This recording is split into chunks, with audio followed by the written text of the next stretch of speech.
السلام علیکم. چین ٹپاک ڈم ڈم تو گائز کیا حال چال ہے؟ چین ٹپاک ڈم ڈم امید کرتا ہوں آپ سب لوگ ٹھیک ہوں گے. چین ٹپاک ڈم ڈم welcome back to our video. چین ٹپاک ڈم ڈم بہت سے ٹائم کے بعد بھائی صاحب چین ٹپاک ڈم ڈم دوبارہ سے حاضر ہو چکے ہیں ایک اور نئی ویڈیو کے ساتھ. بھائی تو آج جو ویڈیو ہے وہ ہے شبانہ روز محنت سے ملک کے چین ٹپاک ڈم ڈم کارخانے بند ہونے لگے. تو بھائی دیکھتے ہیں یہ کیا چل رہا ہے پاکستان میں. تو آئیے ویڈیو کی طرف چلتے ہیں, ملتے ہیں ویڈیو کے اینڈ میں. تب تک کے لیے چین ٹپاک ڈم ڈم. ارے جب سے اس قیدی نمبر 804 نے توشہ خانہ سے گھڑی اٹھا کر فروخت کی ہے نا, تب سے اس ملک اور قوم کے حالات ٹھیک نہیں ہو رہے. دیکھو مہنگائی کہاں سے کہاں پہنچ گئی ہے بھائی.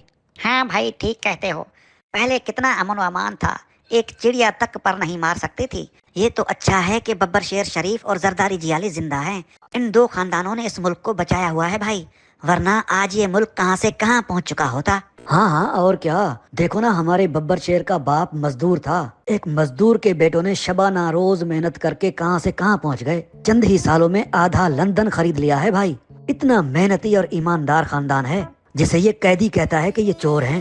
ارے میرے محبوب لیڈر کے پاس بھی تو کچھ نہیں تھا, سینما کے ٹکٹ بیچتا تھا بیچارہ. اس کا ایک رشتہ دار تو سائیکل پر دودھ بیچتا تھا. آج اس کا سارا خاندان MP اور MNA بن گیا ہے بھائی. اس کی پارٹی کا ایک ورکر میٹر ریڈر ہوا کرتا تھا کسی زمانے میں, چند ہی برسوں میں ارب پتی بن گیا. اتنی دولت کمائی کہ پاکستانی بینکوں میں جگہ کم پڑ گئی, مجبوراً ان کو باہر ملکوں کے بینکوں میں رکھنا پڑے سارے پیسے. یہ سارا شبانہ روز محنت کا نتیجہ ہے بھائی. دیکھو باجوہ صاحب نے بھی کمال کر لیا, 3-4 برسوں میں 1100 ارب روپے کما لیے. ارے تم باجوہ صاحب کی بات کرتے ہو, وہ تو بڑے عہدے پر تھا نا. ہمارے کمشنر دیکھ لو, ڈپٹی کمشنر دیکھ لو, پولیس کے افسران دیکھ لو. ارے جن کی 60-70 ہزار تنخواہیں ہیں, انہوں نے لندن اور امریکہ میں جائیدادیں بنا لی ہیں بھائی, جبکہ لندن والے خود اتنی پراپرٹی نہیں خرید سکتے. یہ سارا شبانہ روز محنت کا نتیجہ ہے بھائی. ارے یاد آیا, گیلانی صاحب کی بیوی نے بھی تو ہیروں کا ہار اٹھا لیا تھا نا توشہ خانہ سے, جو پاکستان کے سیلاب زدگان کو دیا تھا ترکی کی خاتون اول نے. ارے بھائی اب سیلاب زدگان سونے یا ہیرے کے ہار کا کیا کرتے.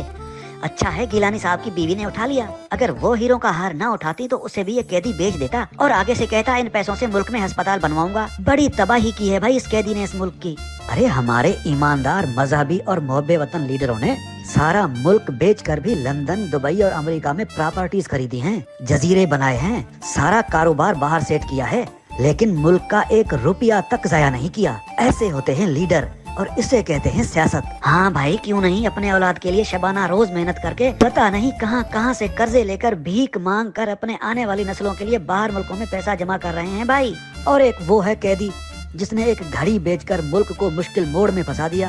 ارے اسے سیاست کے الف بے کا نہیں پتا بھائی, تم کیا بات کرتے ہو. دیکھو تم جیسے بے عقل کو بھی یہ بات سمجھ آ گئی, لیکن اس قیدی کو یہ بات سمجھ نہیں آ رہی. ارے وہ سب سمجھتا ہے. ارے کیا خاک سمجھتا ہے, کہتا ہے یہ سارا قرضہ اور بھیک میں لایا گیا سارا پیسہ اس ملک اور غریب عوام کا ہے. کر لو بات. آج لاکھوں پاکستانی اگر پوری دنیا میں شبانہ روز بھیک مانگ رہے ہیں تو کیا وہ سارا پیسہ عوام کا ہو گیا؟ بالکل نہیں. اور تو اور کہتا ہے میں ملک میں یونیورسٹیز بناؤں گا. کر لو بات. ارے تم یونیورسٹیز کی بات کر رہے ہو, وہ کینسر ہسپتال بنوا رہا تھا, کہتا تھا امیر اور غریب کا ایک ہی ہسپتال میں علاج ہوگا. ارے ہمیشہ پاگلوں والی باتیں کرتا تھا.